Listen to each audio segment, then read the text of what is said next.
thank you to all of you for coming. It means so much to have this much excitement and enthusiasm and energy from pilots from across the world. Have fun and fly safe.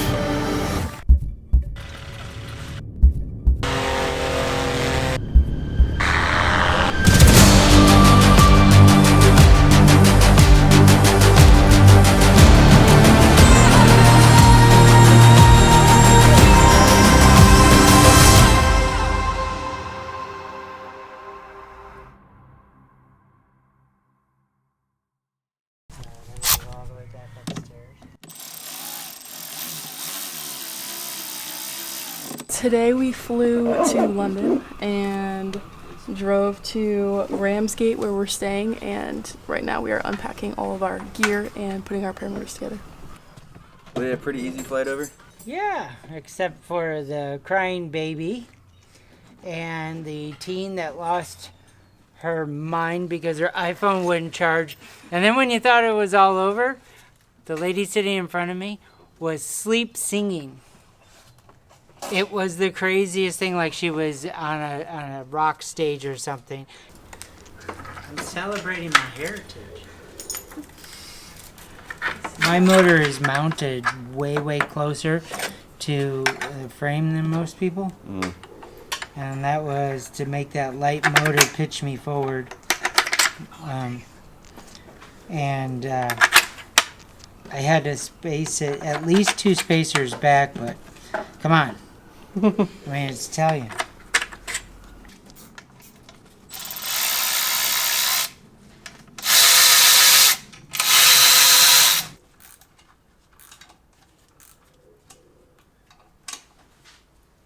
Perfection right there. I do like the color scheme. And I tried so many things to tweak that cage. And it just didn't. It didn't. Being twisted. Ooh, I like it. You ready? Yeah. Are you ready? Chick bomb, chicka wow wow. Bomb, chicka wow wow.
I mean, this is just a standard.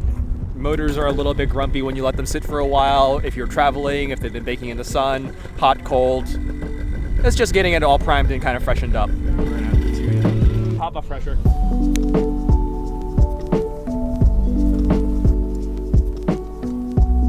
kind of want to get mine so we can stay together.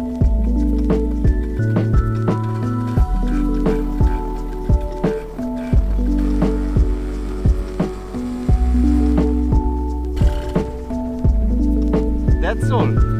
I mean, we ran up our motors, so we've got them all built, we've got gas made, and now we're just pretty much waiting to fly. 2 days until the competition starts, so hopefully in the next 2 days we can get some free flying in and get a look around the area and practice with our maps. So we shall see if the weather cooperates.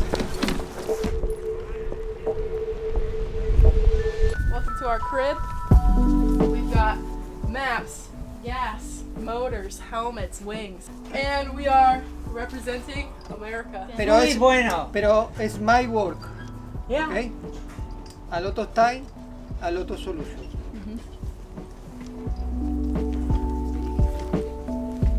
Oh, I see. It's like a wrap like this kind of thing.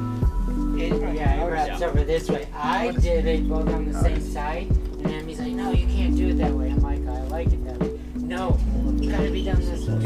One on either side.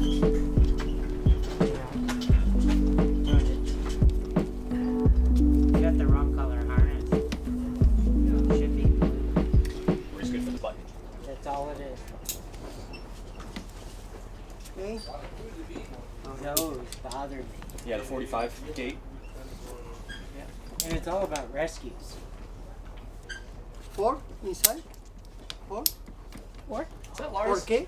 Inside. Inside. Porque si you using speed bar, si you prepare the tail, speed bar touching con this. Yeah. That's Cuando another- yo- and then- cuando then yo- it's not so Es necesario. crazy thick. And look the line, the electric line. Understand? Thank you. Ice cream man. Ice cream van. Yeah, ice cream. Ice creams, yeah. Ice cream do you want? Knickerbocker glory. I don't think that was a real word. Lord have mercy. Oh, you've got half of it over your hands. Well, that is melting. Just get the top Oh off. man, that's Oh, dear. lovely. Oh. My goodness, that looks like some fresh ice cream coming out of an ice cream truck. Ah.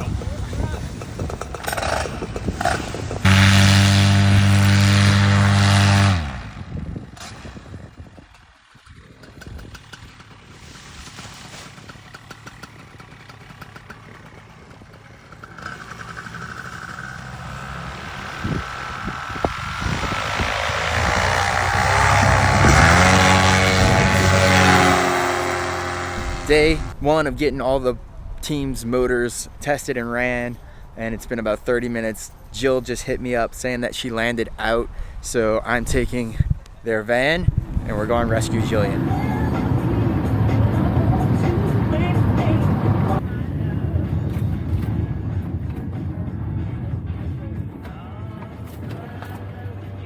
We are in some back roads.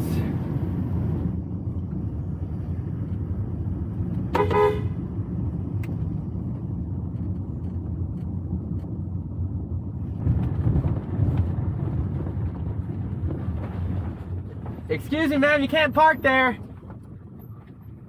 We've only been here for like an hour. Had a little motor out. What happened? I came to idle, and because I was super high and it was getting super thermic, so I came to idle for a minute, and it was bogging for a while already. And as soon as I came to idle, it died, and I tried restarting it, but it wouldn't go. So I landed, which was fun because I was like kind of close to these lines when my motor died. So I like backtracked, came down, and landed right on the road, thankfully, not in the field. I was able to get it running back on the ground. I richened it up a little bit, and it's actually running now. But at this point, I was like, I don't want to take off here. So called Reese. Fair enough. Yeah. In the van we go. You had some time on your hands. Yeah, I started walking down there, and there's a bunch of wildflowers on the road, so I made a bouquet.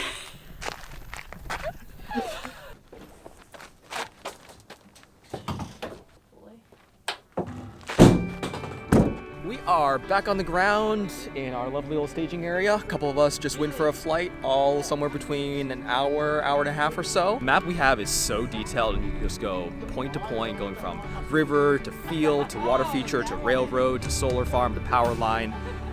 I didn't want to look at my phone the whole time. Like, I kind of want to tell other people, get rid of Google Maps, this is better.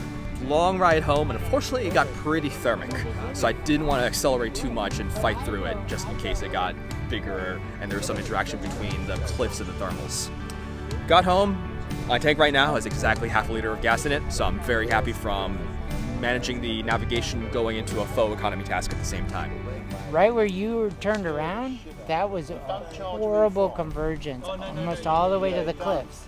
I actually set timers on the way back because I knew I was going into the wind. And there was one point, I was only doing like 12 miles an hour. I'm like, oh, I'm gonna have to fly bar the whole time. First flight. All right, let's go. Are you going? We got it out of the way. And now from here on out, it's gonna be all fine. That's what I'm gonna tell myself. But yeah, I had a motor out a couple miles away. I already did a little tuning to the carb and I think it's gonna be better now, but we're gonna test it out, make sure it's running well. Flying in a different place, had to put it through all that travel, you know. It's not running perfect, it's kind of expected.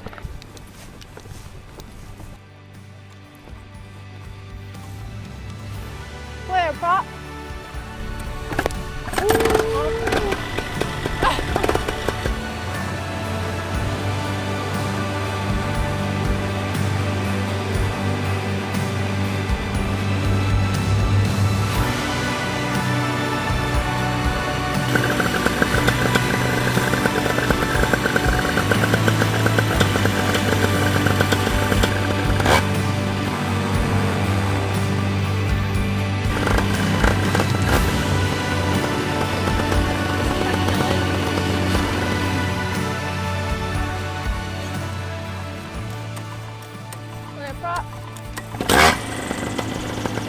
But wait, there's more. Yeah, I can put the engine on my back. Okay. The Vittorazi team, just checking out my motor.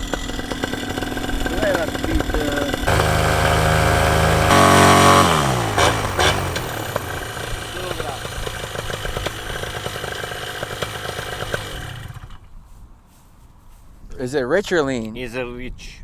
Too rich. Because yesterday, when you start, better, it's a little bit lean. I open, but maybe I open a little bit too much.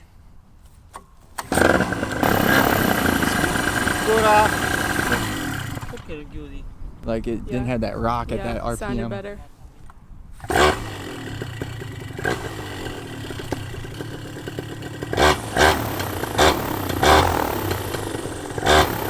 We all break our motors down a little bit differently. Some dismount them from the frames.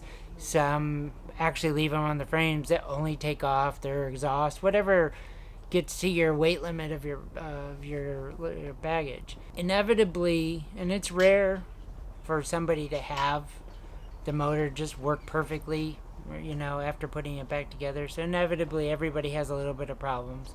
We usually get that sorted out, and then it's what we call practice days, training days they call it, and it's really to dial in your gear again so you're back to comfortable like you are at home. Right here at the airport we have a bunch of little no-fly zones, and as soon as I took off I had to figure out what those no-fly zones were based on the map, and I think that was probably the most difficult thing. I was pretty much situated with my map board, and then I started flying south and just waiting until I could recognize something on the ground that matched up with the map. It actually didn't take as long as I thought it was going to. We're in an area where you have to, as soon as you fly south of the airport, you have to know each individual field, and there's like little irrigation canals in between them, and they're pretty accurate on the map. And so once I found a couple, I kind of knew where I was, looked further south into the distance, picked another spot, and then all of a sudden it started making a little more sense. I then climbed up to like 1,500 feet, and then it was neat. The scale of the map almost was matching. I could see out further. The air was getting really bumpy. There was a weird layer there. Started going higher to 2,000. Met up with Jillian and Johnson, and we started heading south. My next little point that I could recognize were these railroad tracks. I followed those until it was a tunnel. Got to the other side of the tunnel, picked up the tracks, and then I realized that I was pretty much headed to the cliffs at Dover. Then tried to pick up some more objects on the ground that matched the map. And I was a little lost there because I was using some towns and buildings, and now it's different fields. And then off in the distance I saw a radio tower, and I found it on the map, and I was already heading exactly where I needed to go. And we got into this really weird convergence where the wind was coming from the north, but once I got to the cliffs of Dover, the wind was coming from the south. Johnson had turned around, he had less gas. That was the last time I saw Jillian. And I just kept going. I figured she had turned around with him, which I think was similar time frames. I got to the cliffs, turned around, and started flying back. And the cloud layer that was covering us when we launched had moved to the west. And all of a sudden it's getting warm. I was a little chilly, then it's getting warm, and then I thought, oh boy, it's midday. It's about 2:30, 2:45 in the afternoon here, and I'm like, I have to go over this town. And all of a sudden I'm feeling some thermals. It's humid here, so the thermals are they're softer, but I'm on a reflex little tiny glider. But I have to ride bar the whole time because at one point I was doing maybe 12 miles an hour into the headwind. Picked up some roads, started recognizing a few things, especially Sandwich was easy to see. And then by the time I got to just north of Sandwich, I could actually start making out the airfield. And then it was easy. One of the cool things that started to happen, and they had talked to us about this in the briefing, the no-fly zones around the airport and RLZ are really, truly defined really, really well. When I took off, it was hard to figure out, but when I was coming back, I could see, based on the map and the objects on the ground, how they came up with the no-fly zones. Pretty easy. I get back to the airfield after some thermals. It got a little rough. As soon as I got to the airfield, though, it felt calmer. I'm about 30 meters off the ground, and I was setting up for a spot landing, and it just didn't feel right. And I'm like, first flight here in England. Now I'm just gonna get on the ground and make a nice, perfect flight. Everything went swimmingly, so let's just get down. And I am getting really close to the ground, and all of a sudden I'm dead stopped, and I go straight down. And I start going forward, and dead stop, and I go straight down, and I'm like, oh, I'm glad. I'm not fixated on the spot. We're the Americans. We're the Americans. There's no Americans here. Ah, I'm Reese. this is America and Finland. Yeah. Yeah, it's good. And we have fun. Now we're learning how to fly gyro together. Ah. Diversify a little bit of life, huh? Yeah. That's it. So coming back into the airfield, the weather and the wind was definitely getting stronger. They still had the flag up for flying. I was a little surprised there were 2 pilots out on the LZ. I decided that I wasn't going to hit, the spot landing, thank God, because when I came in, it was like stop dead, drop, forward motion, drop again. But I landed safely, no special events. These map boards are a thing, and having them situated just right with the right tension on the bungee cord so it sits perfectly in your lap when you end up getting in the air. The way you fold your map, the way you have to then Velcro your maps down or tape them down so they don't lift up in the wind. I had a couple little improvements that I thought of while I was flying. So today, really, I went to go see the Cliffs of Dover. I wanted to fly midday, which was a good thing because I know it's humid here. I wanted to know how bad these thermals could get. And then I wanted to do a couple speed runs where I take my timer based on the squares on the map, see how many minutes it takes me to cross each square, downwind and into the wind, and then I will then just verify wind speeds later today when I have more time and start thinking about really how big my FAI triangle can be when I go down to the last drop of fuel. So hopefully I land here on the airport. This evening will be the same thing. It will be a slightly different direction though. I'll be doing, I hope it's crosswind. Even if it's not, I'm still going to the west, kind of familiarize myself with that terrain and maybe pick up on some landmarks. This is going to be an epic adventure for the U.S. Paramotor team, and we'll see. You never know who can win these. Just a catch up, really. Make sure you're I'm up at the field and everyone's taking off, so right now is just like prime time filming. You know, and you can go over to King Abe's, Henry VIII's house that he used to go and shag in bloody Amber Linen back in the old days, you know? Right.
Day 2 of practice. We have a test task to do today, which is basically a timed course. Why are you laughing at me? Because I looked up. Task. I was trying to make sure I said that right. Task. We basically were given a course on the map that we have to calculate how many seconds it's going to take us to get from point A to point B, point A to point C, point A to point D. So you have to know your wing speed and the lengths of each leg. It really shouldn't be that stressful because it's a test task, but I did the math a few times over and we'll see which one is the most accurate. So we have to find the route, and then from the start point we have to declare each turn point time, and it's cumulative. So from how many minutes it takes from the start to turn point 1, and then you add to turn point 2 all the way to 5 turn points and then a finish. All our Americans are back home and safe, and just gonna get a little debrief on how their flights went. It's about day 2 of the competition, first day of practicing the actual task that they're gonna be doing for the endurance competition. So today was a bit of a task-oriented practice where they had to go over waypoints and mark their times and efficiently get back in a window. It's pretty cool because they have their phones sealed away and they're using a paper map to navigate the entire way around each waypoint. The timer is also mounted to the top of their map board to make sure that they're hitting their proposed times, and fingers crossed they're within their windows and we put up a competitive score. What was your time? I thought it took us 45 minutes to finish that whole thing according to my timer. No, mine was like 30. Maybe you screwed yours up. Yeah, because I did have to redo the batteries in flight, so. I was 1 minute late. Like on the money, 1 minute. I think That's pretty good. But I got hit to the a finish bunch. line like, less than 20 seconds after you. Yeah. How was your curve? Were you pretty good at it? I think there was one moment in it where I was like, oh, I'm not directly over. You guys looked a little bit. By watching the map, I think unless they just put randomly, and they weren't things on the ground to like double check to make sure you were on the line, and they just put it out in a field. I hit everything that had a cross on that curve. If they're nice, they put the hidden gates on top of like road crossings and roundabouts. If they're not nice, it's arbitrarily between those in the middle of an empty field. Yeah. Like there was a bridge in there. Yep. So what'd you learn today with this I learned that I need to go to the craft store and start buying some bungees so it doesn't keep on hitting me in the face. So describe how your takeoff went. Takeoff was fine. As I climbed out, got in my seat, and moved my map from sitting on the side to here, got my hands back on the brake. It was sideways, and actually, I have 3 lines there, and I would only be using 2 of them, or maybe 1 of them, and then they all sucked out. 2 of them got short, 1 of them got extra long, and then this thing just hit me right in the face with the timer. Timer dislodged the batteries because I've got Velcro on the battery gate separate from the backing. And then I was basically messing with that the whole flight because the way that ended up with the lengths, I kept on catching air. If I didn't want my map like this, as soon as it got here, it would catch air and flip. You were the fastest one, so what are you flying? I had to be. I made my times faster. I know I was faster than them. I was probably should have added 5 to 10 seconds more than I ended up adding at the last minute. I was early to one of the gates. So then after that gate, I was a little slow on purpose. Going to the next gate, and then that put me a little bit behind again. So it's all on bar, though. I rode bar pretty much the whole flight. And I have to climb 4 flights of stairs every night. So it's a calf workout. Yeah, Johnson wanted to not skip leg day, and yeah, we're not skipping leg day. Takeoff went well. Air was super smooth, perfect. I found my bearings pretty quickly, and I don't know, I just had fun. I just thought it was fun. The weather was like My clouds. bags? The clouds were pretty low. Yeah, there were some low clouds. Nothing too thick or crazy, but Because it is important that you can see the ground. yes, yeah. And I could see the ground the whole time. There was maybe like a little layer that we all climbed above, but we could still see the ground. But yeah, it was basically just watching the map, watching the road, watching the map, watching the road. How was air traffic? It was not bad. There were like maybe 2 people around me, one in front, one behind the whole time that I could really keep my eye on. But other than that, it wasn't like crowded. Yeah. So it felt comfortable in the air. Yeah. Did you get the 360 out? Yeah. You did? Mm-hmm. Awesome. Towards the end, I did. Okay. So can you talk to me about the Vittorazi tune-up that they did? The Vittorazi technicians yesterday tuned up my motor and got it running really well. Today felt perfect, felt smoother. Didn't have any issues with losing power, so that felt good. Team leader, what's the game plan for the rest of the day? I think we're going back to sleep. I slept less than 4 hours. Johnson, do you still need to go? Or To is the that craft gonna? store? Yeah, is that gonna work? Let me arts and crafts it up and see how it goes. So Johnson's doing some tuning, and then we'll figure out. But I think we're tired. I need more coffee, more mangoes, and a nap. The winds today were light and variable at the field. They have since picked up. We're about entering around 10 a.m., 11 a.m. So the thermals are popping off and we're getting a little bit more wind than we had this morning, but the low level clouds made for some really awesome cinematography. I was based around the field, just taking video of the takeoffs and getting some promotional content for the event. Get into the stack. Launching pilot. The red dots are pilots. Yeah, red dots are pilots. I see. So 4 up at a time. Roughly. Yeah, he's on the ground. So 3, Okay. 4, yeah, somewhere in that area. All of the marshals will be on the other half of it. And they're familiar with the spot landing, so they know to get out of the way. But it's really just one shot. You can bounce your cage. Mm-hmm. I prefer not to, but okay. You just can't. Touch Once it. your foot touches the Yeah. once your cage touches the, or your foot touches the ground, the Yep. cage cannot touch the ground. You can go on your knee, Yep. but you can't go on your knee and your hand. The flagger is going to have a big green flag, and he's going to wave it over the top. Okay. Okay, and you have to be 500 feet, 45 seconds above the target. You cut your motor. To let them know you cut your motor, it's like this, Waggle. cross. Yeah. Yep. Not this, but cross. Okay, so if you fail to show up or fail a launch, right now you can, if you can't get set up again and 10 more people go, you're out.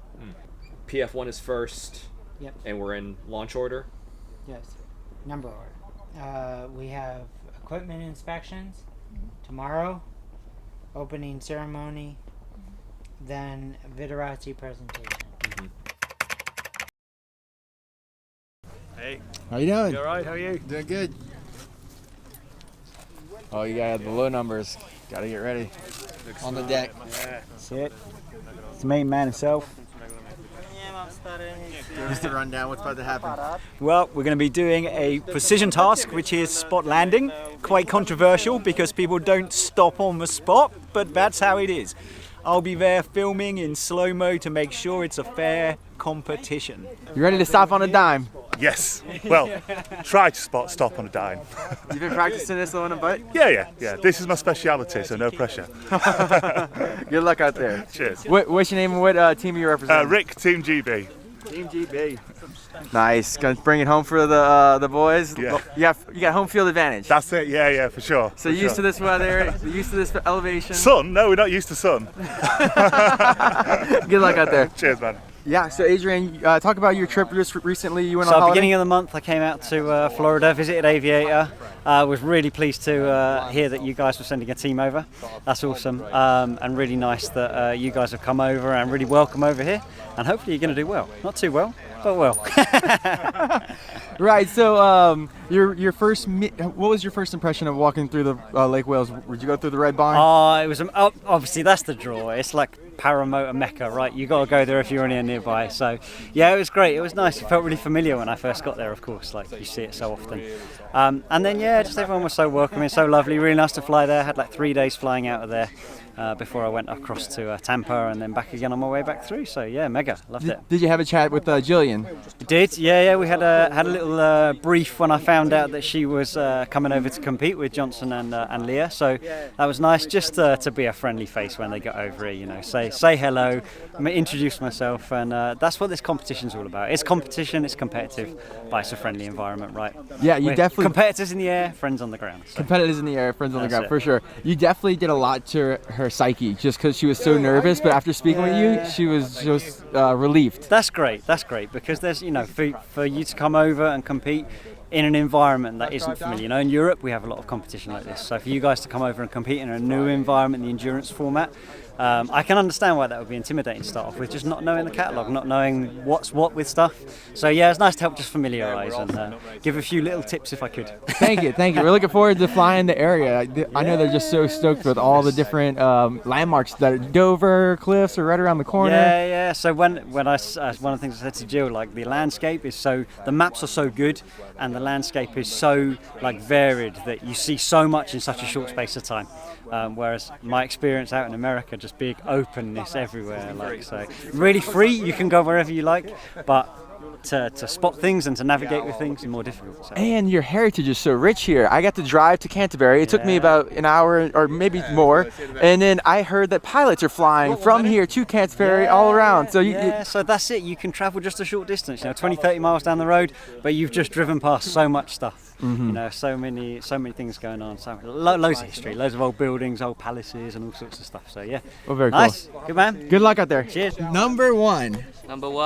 All right. Let's keep it that way. What's going through your head right now? I'm excited. Precision is my strong point, so should be a good task. But it's only practice, so just enjoy. I think it's quite nice to see everyone flying, because during the competition everyone takes off. It's far away. Should be a nice, relaxed evening. Well, I say that now. We're going to see what happens. How many teammates do you have? I have 9 teammates. We have a full team, I think. Yeah, so the British team was chosen top 3 pilots in the British national competition, and then the other 7 placed on merit. So, you know, we have some people good at navigation, but not so good in other things. We have people specifically good in economy, not good at other things. So we try to really spread our pilots out well throughout the board. How long you been flying? What's your name? 4 years. I'm Bruce Daniels. It's my 3rd competition. Good luck, Bruce. Thank you. We'll be watching you. Number 1. Are you Reese? Yes. I work for Sky School. Oh, right. Yeah, so you probably spoke to Zeba and Ricardo, maybe, or Alex. Yep. Yeah. Ricardo came over with some big energy, and I was texting Zabar, and he's like, "Oh yeah." And so I'm gonna go there tomorrow. Yeah, enjoy. Yeah, it's where I work normally when I'm not here. Nice. How do you like that? Being an instructor? Good. Yeah, it's really good. Yeah. Yeah, man, it's good. It's rewarding, right? Seeing It those is. pilots come from nothing. Well, good luck. I don't want to take Thank too you much of very your much. energy. Can you give me a hand hug? Yep. I can absolutely. Thank you. You're right. Hey mate, how's it going? Good. Got the whole team. You guys are going first. Yeah. Well, turns out we're doing pretty well in the old comp scene. So yeah, we've got our guys going first. So no pressure, eh? Yeah. Set the precedents. Yeah. We try to. It's great to have all the teams here. I think we've got 15 countries and 84 pilots. So I've watched the comps grow over the last 4 years. So it's fantastic to see everyone here, and hopefully this weather sticks around and we have a good comp. Yeah. Anybody want to thank back at home that's watching the channel? Home here. I suppose Clive Bunce for sorting me out with the Bulldog and stuff like that. Chili for all the training and stuff. And I think big thanks to Barney and the rest of the guys who help organise this stuff, because it's a huge job. It's a huge job. Right on. Got to go and get a spot now. So in a bit. Yep.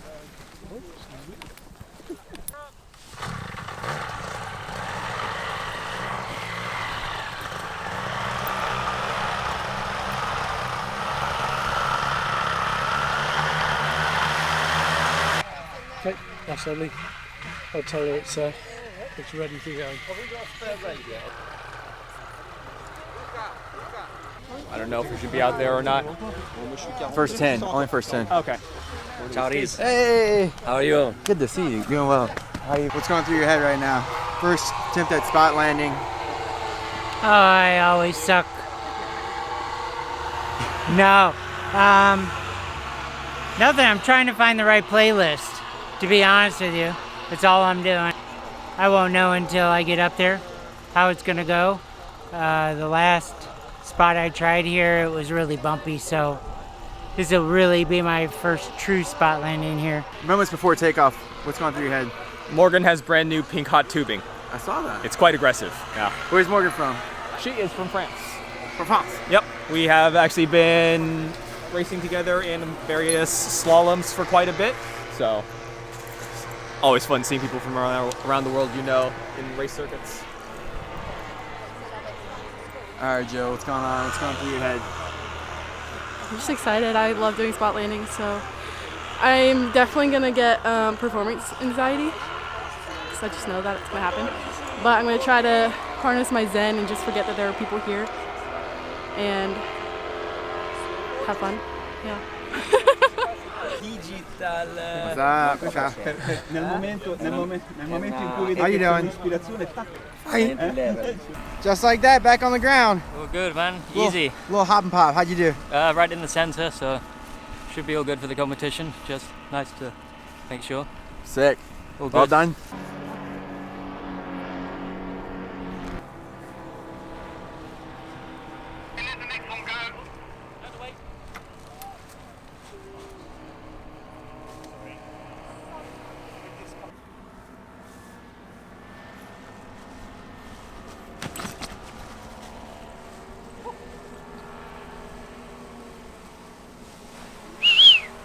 Spin spot, come on, gotta get off. Hey! That's how you start a competition. That's right. Right on the money. Yeah, well, that's what I practice for. Up and down, all the time. They're so quick to lose points on precision. You've got to practice it, and that's why. Yes. Come on, Team GB. Hey! Wait, what? No bias. Sorry,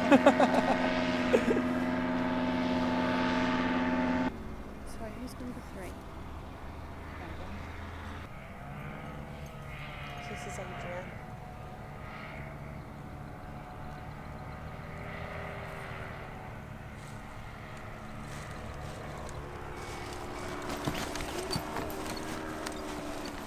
Yeah, that was perfect. Sounds good to me.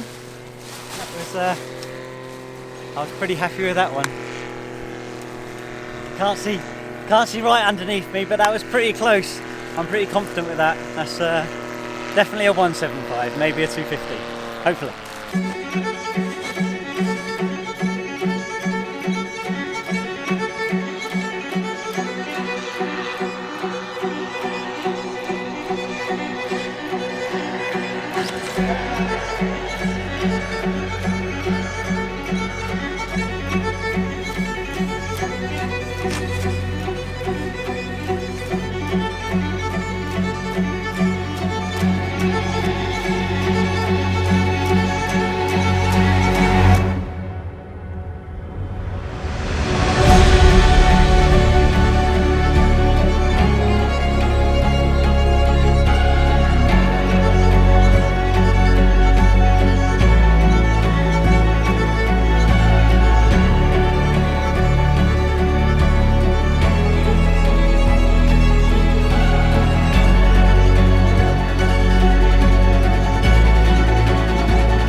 Last time, so I apparently overcompensated by about 60 metres.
I hope one of you got like my perfect being like toe. Extendo, go gadget toe. Yeah, yeah. I felt like a paragliding spotlighting competition, not a paramotor competition. Ugh! I've had this motor on my back for so long. Welcome to competition jail. There's a lot of standing with your motor lately. I'm aware. Misjudged it. It was a little short. I sank way faster than I was expecting to. So yeah, I was a little bit off, but whatever. The winds picked up a bit. Yeah, they were all over the place. They were like dead. Yeah, like, I had my wing laid out and we had to reset because they completely switched and then picked up. Yeah, that was our first attempt at spot landing. I don't know if I got 175 points or 250 points. Which is the bullseye? Which is the bullseye. Roll the film.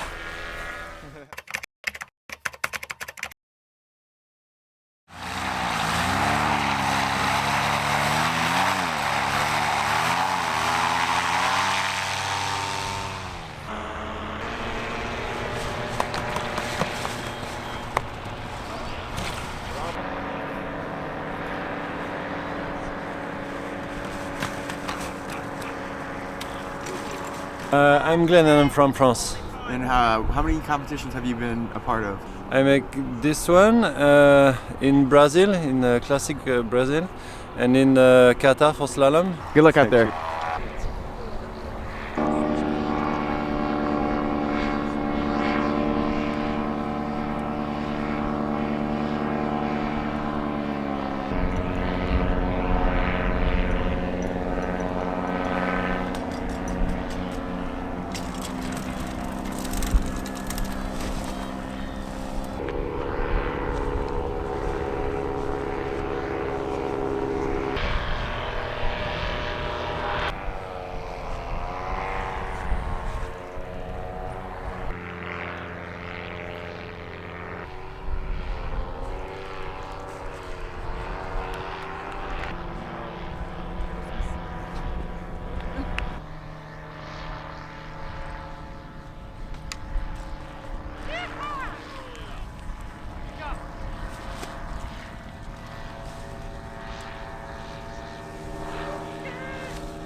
godzin lotu, 4 nawigacje, wszystkie punkty i 30 tak nawet robić.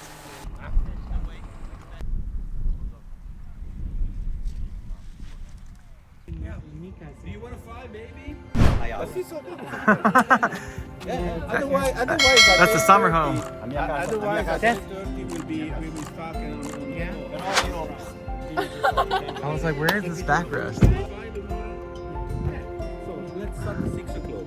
Yeah. Everybody of us will fly. Yeah, they won't let us. We are not here for sleeping. We are here for They won't let make us. a competition. Really? Yeah. I don't know, Sandro. Sandro is in here? Carlos. Hey, ¿qué pasó? So serious. You're gonna take us to your house that's on the hill? Su casa? You're wearing a Canadian tuxedo. Sorry? Canadian tuxedo. È perché sembri un tassista del Canada. Did you go when the wind was high? Yeah. Siamo tornati a vedere le foglie. We are in the county of Kent right now. We're in the town of Ramsgate, checking out the coastal cliffs on this gorgeous sunny day in England, which is very rare. We're here with the Vittorazi and Liberty team, and we're doing some exploring while the winds are high and we can't fly. So we're gonna have lots of fun, and I'm excited to actually explore a little bit on the ground rather than just from the air. So let's go.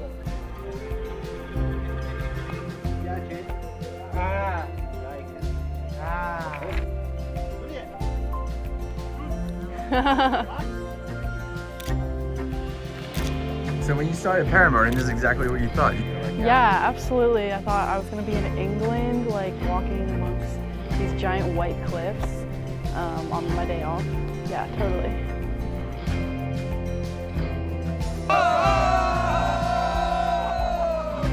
Dude.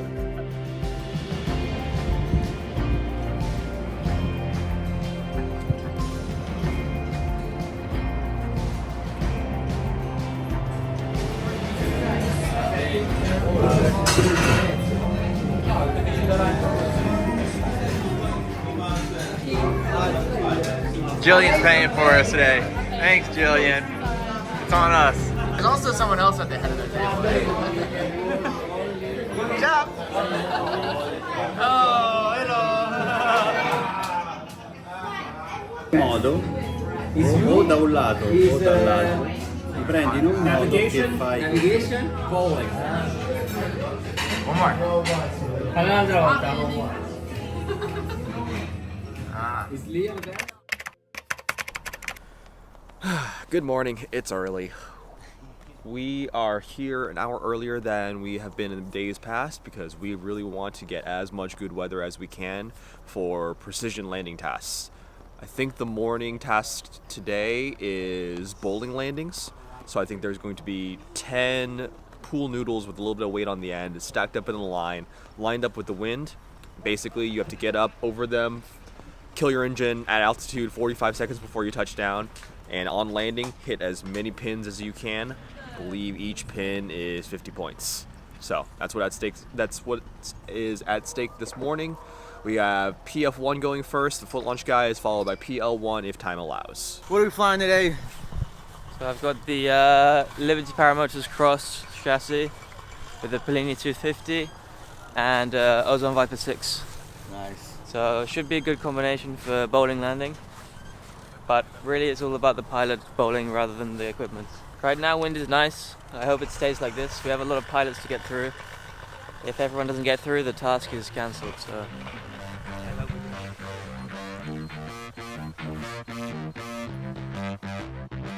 It's time. I'm your host, Reese Dockhand, and this is the first World Paramotor Endurance Competition, and it has reached the midway point, and the points are stacking up. This morning, pilots are gearing up for the accuracy landing task of swoop bowling. Our story continues to follow our American team as they try to fight their way back into the midfield.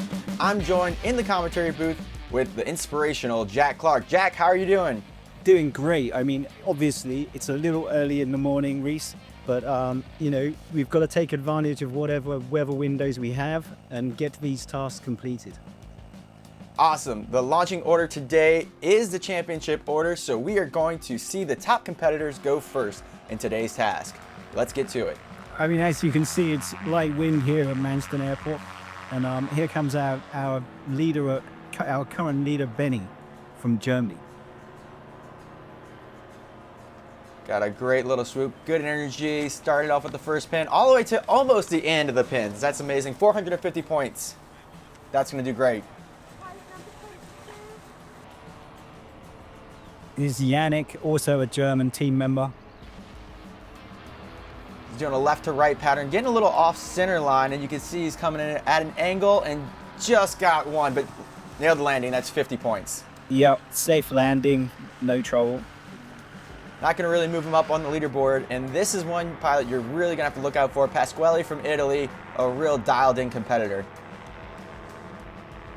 Yep, you can see that he's really taking the glider to its, its lowest limits on speed, sweeping in, and perfectly hitting all 10 pins. 500 points on the board. That's going to move him up in the leaderboard as we move into our final days of competition. Here we have David, an Aussie pilot, really high in the pattern, flying the Parajet, and that doesn't matter because the motor's off. And he's slaying the wing too, coming in for a swoop.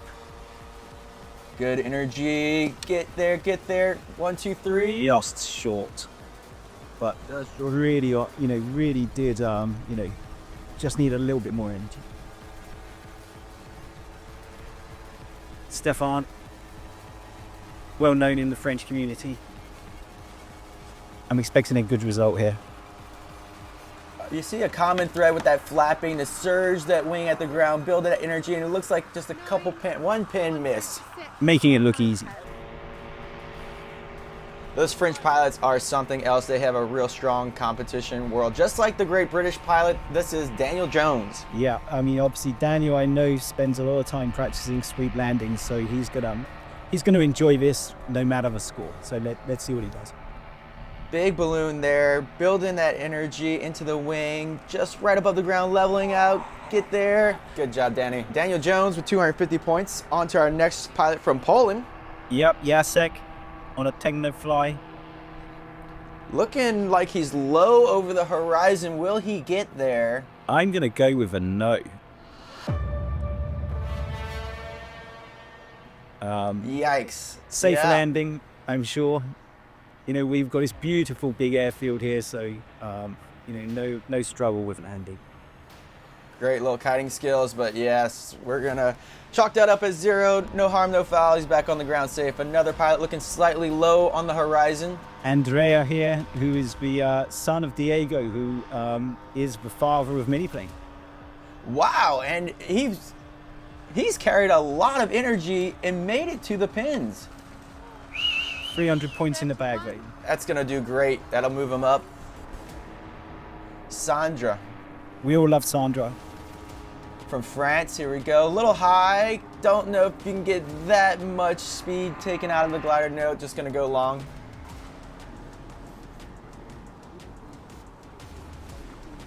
Safe on the ground. Quite a crowd out this morning. Yeah, it's difficult with this task. The motor gets cut off at 500 feet, and you're really up to knowing the wind and the wing speed and your glide slope. Morgan coming in here. You see this big flap surging that wing back, getting it lined up, coming in at the ground, but not really getting a lot of ground speed. Nope. Nope, that was unfortunate offline. Just got offline.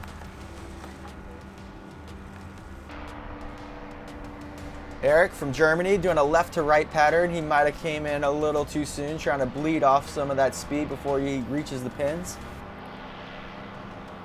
Getting out of the seat. Leveling out right before the ground, just trying to stretch those I legs believe out. you got a pin there, eh? Oh, 0 points. I just didn't get there before he took a knee. Niels. Good to see so many Germans in the home of the Spitfire. Looking a little low over the horizon, wondering if he's gonna make it.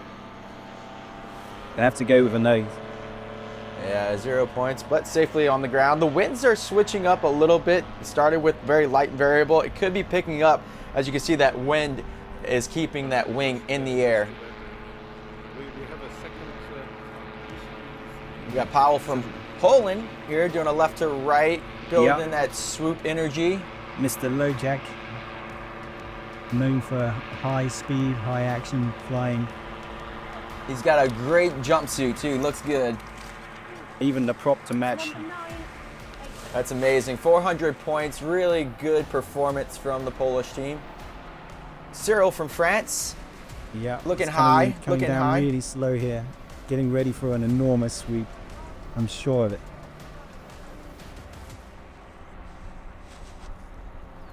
Big energy, big speed, good ground speed. Those pins didn't stand a chance. They were flying at 4 feet in the air. 350 points. With speed.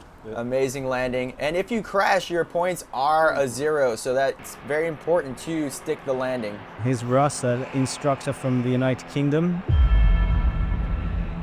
Loving that new ozone wing and the color profile, the winglets.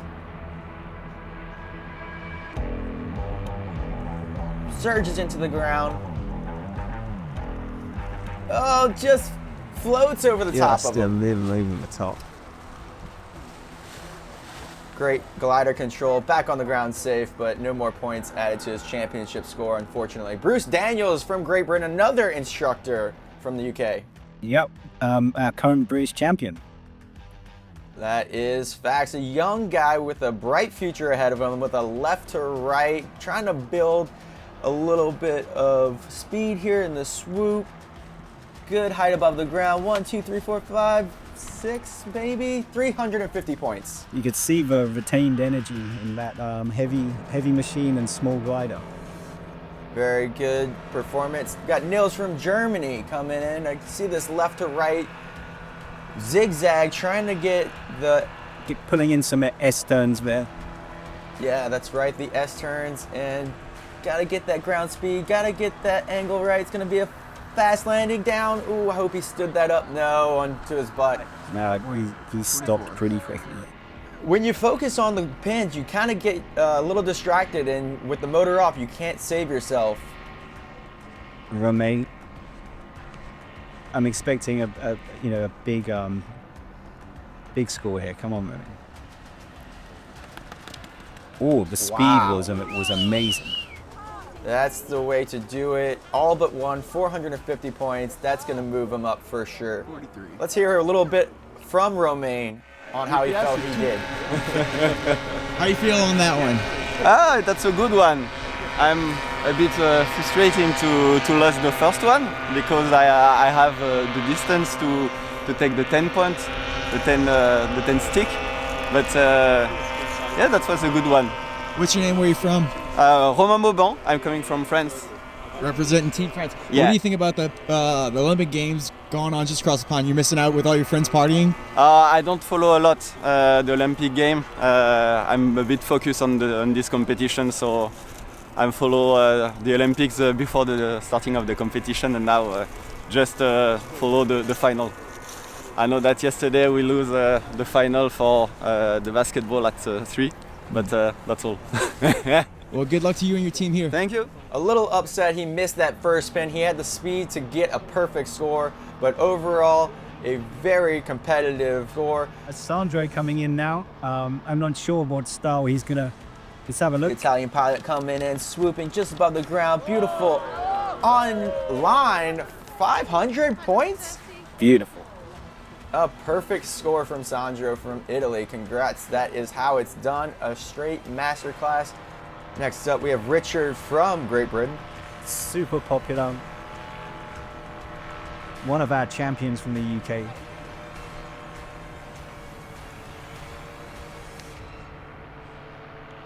Nice surge coming in, leveling out right above the ground, but a big balloon takes him over the pins, just 250 points. Just a bit too much pop. Those gliders are real efficient.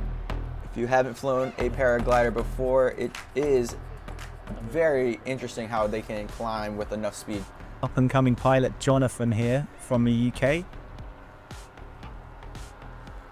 Perfect lineup, get that first pin. Ooh, a little cage bounce. Oh. But he's okay. Just missed the first pins and didn't get it lined up. All right, here we have Matthews from Poland flying the Dudek Hedron 3. Currently at 90 degrees to the pins, coming in at a severe angle, near crosswind at this point. Way too much. And then, yeah, he's gonna slide that in. Coming in on your knees, not gonna help you score. Luca from France. Here we go, big flaps. It's been practicing for sure. Went way too early on that first sweep. And probably too early again. Ooh, just saved it though from butt checking. Putting points on the board. 42. But there is a review on the field. Yeah, here we have the officials just verifying on the field that the score is accurate, that the rules and regulations are abided by, and one of the ways that we do that is by video review. So yeah, the officials taking their time to review that score to make sure that they're accurately scoring each task. Isa from Qatar up, and this Qatari team has showed up with a great team. I think they have a solid foot launch and trike presence here in the UK. Yeah, this should be an event that they really do well in. They're so used to flying in the sort of sweeping style. I know that they train slalom, constantly. Saeed from Qatar just following up his teammates' performance. And these gliders that they fly, they look really high, but they are very fast and they are good at losing altitude, as we see here, building massive ground speeds. Yeah. And they celebrate a flawless run there, 500 points. Yeah, it's consistent as well, and consistency is so important. Got Jason from Ireland coming up. We see him going slightly offline, trying to lose a little altitude. Big S-turn, big swoop. That was good energy over the ground, just a little early, but he still gets it to the pins. Beautiful. 400 points. That's going to move him up. And just strolls away, before leaving the circle. That was a thing of beauty. So we're starting to see some switchy wins. Here's Lucas. As we saw that glider come down, we noticed that the winds have slightly come and gone. So the ground speeds are gonna vary here. Very controlled, 200 points from Lucas.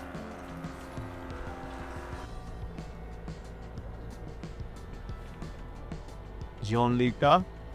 From Italy, flying the mini plane. Good showing of mini planes at the World Championships. Here we go, nice swoop in, down, in the midfield of the pins, but very accurate. 200 points from Gianluca. Sure, he'll be very happy. Christopher Debecker from Belgium. Another mini plane pilot. Always great to have around.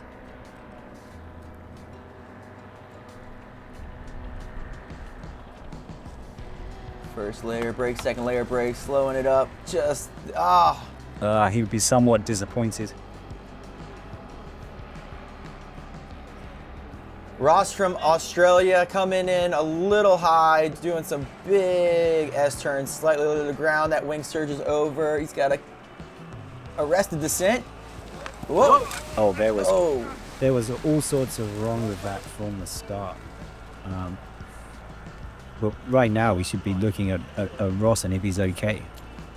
Yeah, the team is going to take care of Ross, make sure that he gets back on his feet and sees the proper medical staff for that. I think he bummed up his knee. We wish him a speedy recovery. Ross from Australia. Adrian Southgate from Great Britain.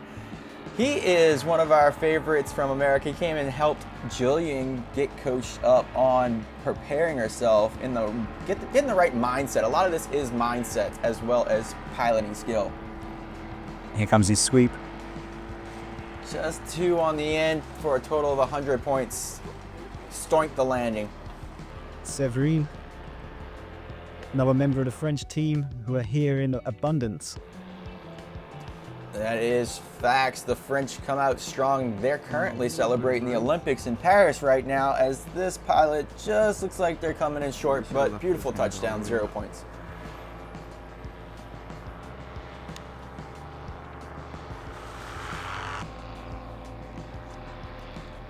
Ryoya from Japan. Igarashi-san. Let's go. Japan is in the house. It's amazing to see so many countries represented here in the UK, swooping it in, getting lined up. Oh, great job. 400 points. Super happy, and what a great man coming all this way from Japan. Naif from Qatar. It's great that they all fly the same wing and equipment. I feel like that is a great team play. Look at the ground speed they can get on these things. It's insane. Yeah, these guys are coming in heavily loaded. In more ways than one. Stoinks the landing. Dan from Australia, our neighbor as the American team. Great bloke here. Lovely character. Coming in. Getting lined up.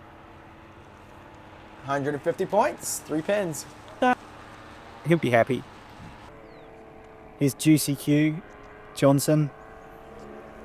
Representing the red, white, and blue here, our golden boy, left to right, big S-turn, big swoop on that ozone glider. Come on, drag it up. Oh. 250 points. Lucas, check. Check pilot here. Check team. Presence was really felt. And that's coming. Oh, maybe really floaty toward the end. But, Just went to a knee, but had a good score up until the point that he took a knee, because that is just going to ruin it right there. Carlos from Spain. Got some really cool graphics on his glider. Big swoop, big energy, lots of ground speed, and just missed the one in the middle. That was unfortunate, but 450 points. Not gonna be upset with that one. Definitely gonna move him up in the standings. Jarosolo from Poland on short final. Lot of ground speed. No sweep. Big energy in that Nirvana. He's just flying home. He's gonna not have a long walk back to the tents, that's for sure. Tefler, another Australian pilot. And a different pattern this time, coming in from, looks to be the west. Yeah, I mean, he seems to be a fair way out with not that much speed. Let's see what he can do. Oh, just landing out in the distance. We start to see a lot of pilots now struggling. Maybe the winds are picking up. In comes Martin, and he seems to have a bit more speed. That's right, Martin from the Czech Republic. He's got his legs spread nice and wide. Oh, just to the left of the pin, slightly off center line. Mille points. Why don't we go back on this one and tell me if you, Jack, in your experience, ever done the bowling task, and what are the pilots interested in doing at this point? Well, I mean, the interest is in knocking all 10 points down. You know, the challenge is that they judging the weather. You know, it can be, you know, and judging the weather, so it's very hard to be consistent when the weather changes on you every few weeks. That's right. We see that windsock is very stiff out there, so that wind is definitely picking up. And like you said, it could be calm 1 second and then it's blowing another second. So Marizus from Poland, coming in with speed. Mary. Oh, can't quite tell if he touched there. Got a penalty, but still put points on the board. Jacob from the Czech Republic again. Is it Czech Republic? Got it, okay. Nice swoop, big energy. Lined it up perfectly. 400 points on the board. And you can definitely see the weather changing.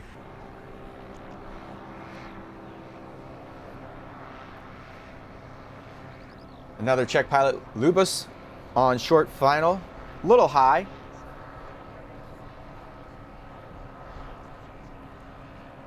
Coming in nice and steady, under braking, releasing that braking. You see that surge? Executed almost to perfection. Yeah, super nice. We could really see the slow application of brakes just to eke out that glide. Yeah, he was coming in super stable, on line, no swerves, just releasing that brake pressure, gives him that ground speed, and then levels off just inches above the ground. It's exactly what we need to see. We saw earlier Ross coming in with a mixture of an S-turn and a swoop. And that, as we saw, didn't end nicely. You can get yourself into trouble without having the power of the motor to give you the energy to get the glider up to speed, and you are coming down no matter what. So definitely got to look out for that as a new pilot coming into this competition. Hoji from Japan in the Dudek Warp 2. 2 Japanese pilots this year attending the World Championships. It's fantastic to see them. And you would think that the age range would be in the younger side, but these pilots are a little older in age, and it's so great to see the range of pilots that are all out here to compete.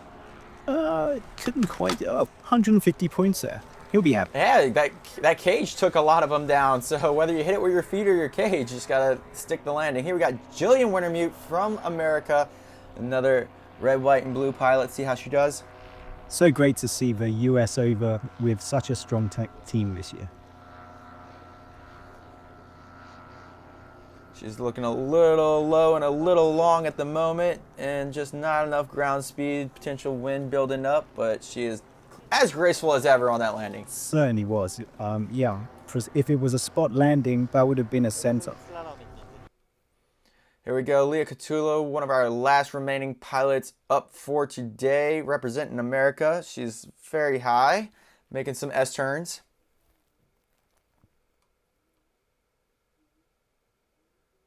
Leah, obviously a well-known all-round pilot. Very seasoned competitor, does a lot of slalom, just sending it airmail. On this occasion, gone long. U.S. airmail, gonna put it right in the tent. Short walk back to the pits for her.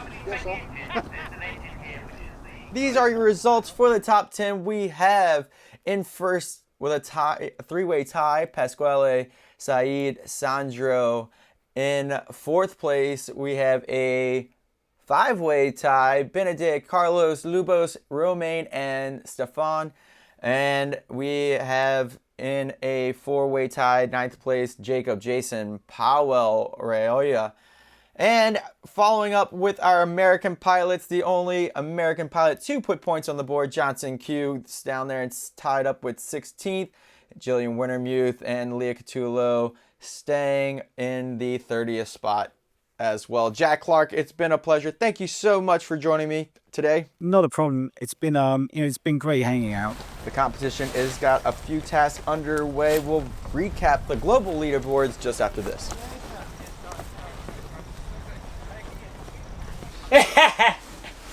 How'd it go, Reese? For me or for you? For me, I got them all. Exactly, I left them exactly where I wanted them to be. Can I cry now? I don't care. Yeah, just you win some, you lose some. I was right in front of the first one. I can't believe I overflew though. I can't believe I did that. What I did is I overcompensated from not making any penetration from spot landing, and I'm just like, I'm gonna stay high this time.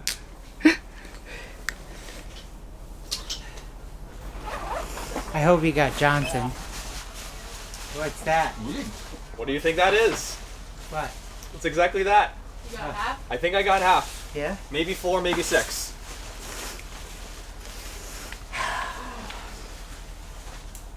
You're in contention for the goal.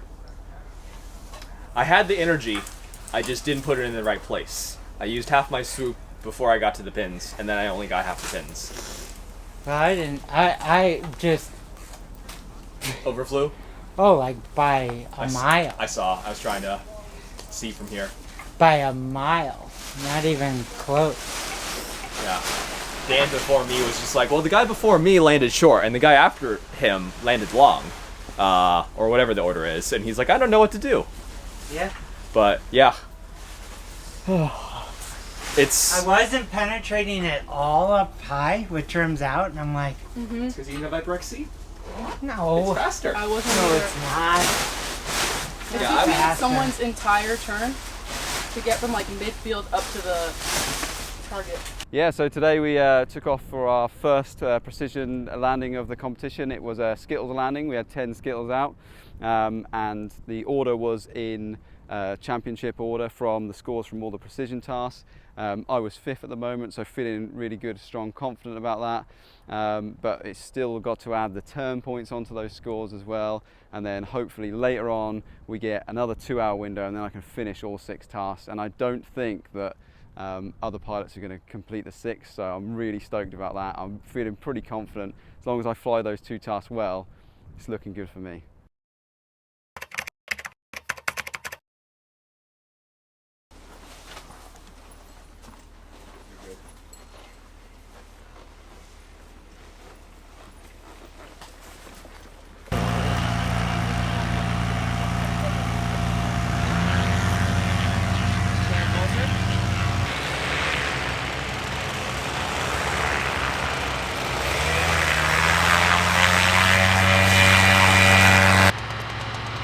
I'll be on the floor. Yeah.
is going to be on your back. So if you get hit, I get hit. Yeah, gewoon staan met someone else. Staan we kop, gaan we nooit mee.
In the midst of the chaos, how's your team going?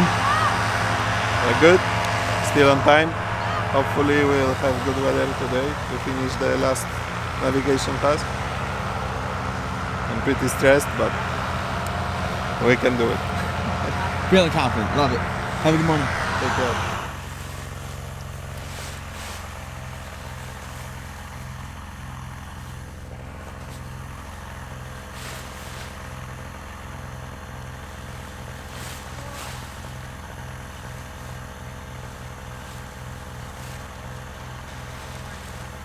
Should've never ate the breakfast, mate. Have fun.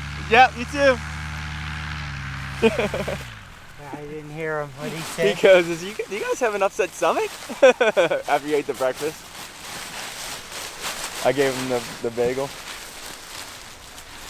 That wasn't salmon. That was limpets from the bag.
mano.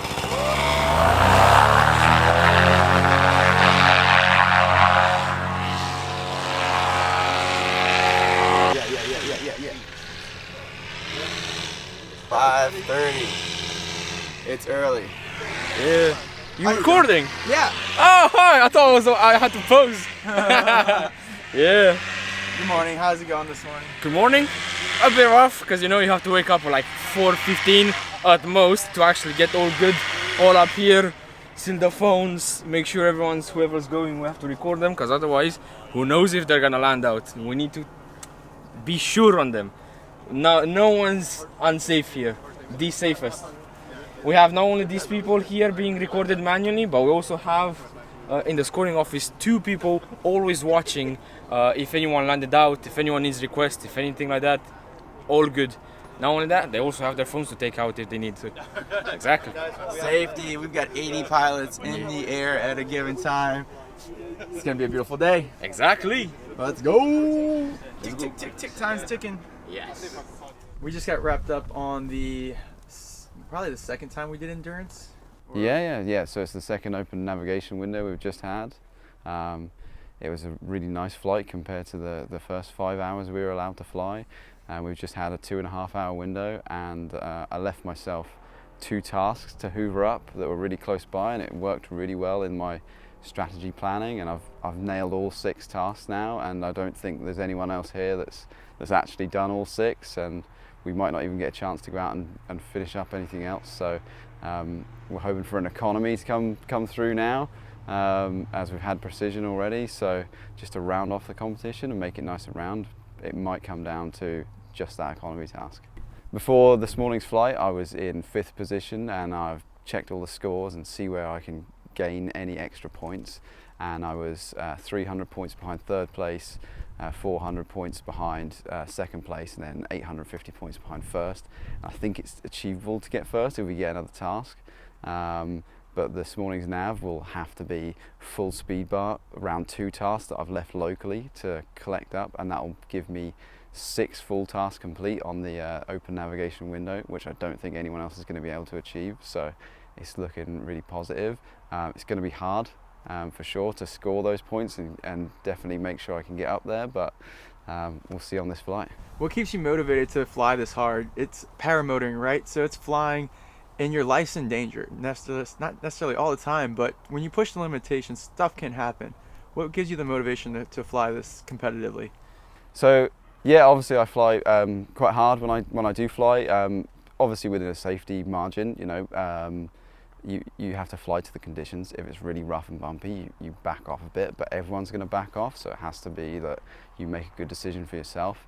Unfortunately, in the British Open, when I was flying about a month ago, I was on full speed bar, flew into a convergence and took the left collapse, twisted me 3 times into a reinflated barrel roll, and then fell through my glider.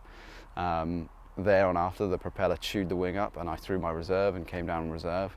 The collapse started at 1,600 feet, and the reserve was open by about 600 feet. So you know, you lost 1,000 feet like that. It was 16 meters a second descent at some point. So quite scary. It's definitely made me much more cautious in this competition, even though I thought I was being safe at the time. It's just the weather pattern around Manston Kent, because we're on a peninsula, we get a lot of convergence from the sea, and just flying through that sea breeze front messed me up.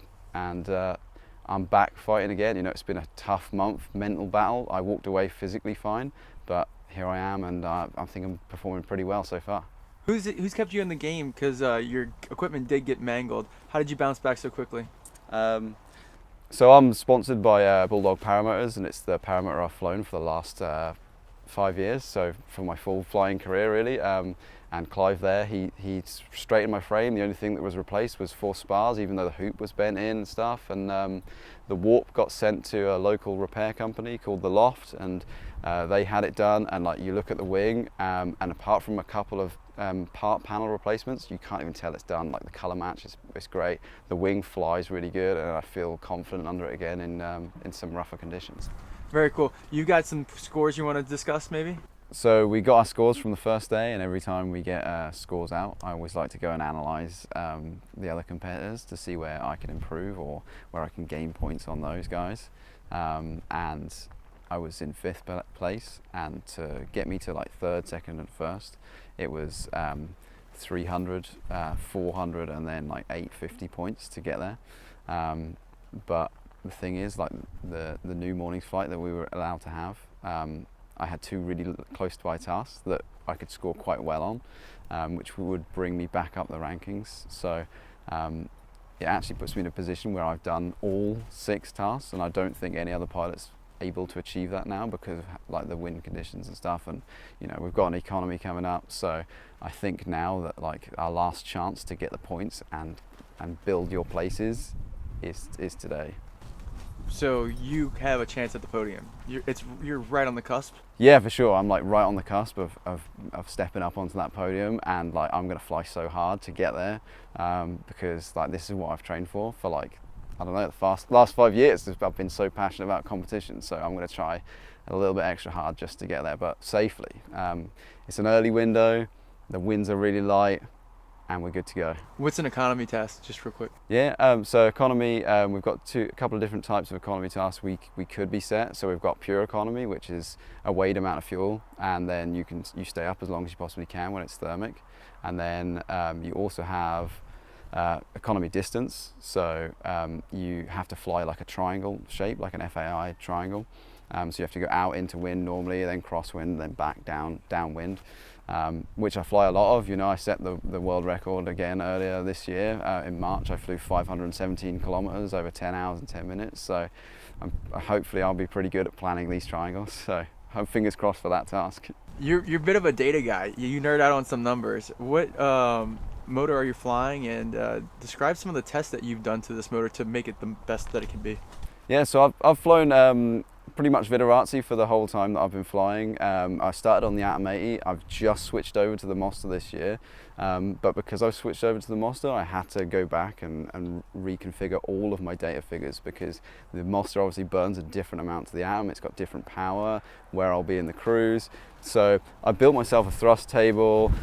It's got a fuel flow meter as well, and I also have a high jet tuner on the Monster now. So there's an extreme amount of testing to be done, because it's not just testing one carb setting, it's testing like 4 or 5 different carb settings to see where you need to be in the range, where the temperature's at, you know, the cylinder head temperature, the exhaust temperature, and just making sure that your engine will run for the amount of time you need it to, and it burns like the minimum amount of fuel to be as economical as possible. Especially for these eco tasks, you really need to be on top of your numbers, because if you aren't, you're going to land out and lose all your points. So from flying this competition and now having the Monster, you know, flying this year, this is my 3rd competition this year.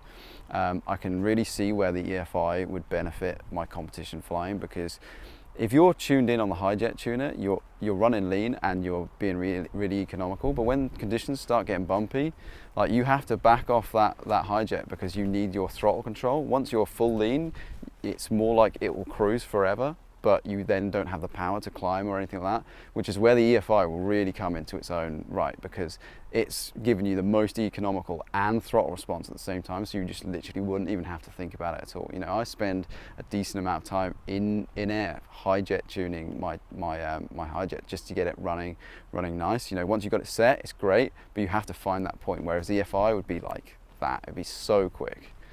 So I think really the EFI would give me such an advantage in competition flying that I think that's the way to go. You right? Yeah. Safe drive? Yeah. Good. You didn't fall out of the sky. No, I haven't fallen out of the sky yet, That's no. good. Thanks for reminding me. Oh. We'll see. It'd be nice to get on that podium.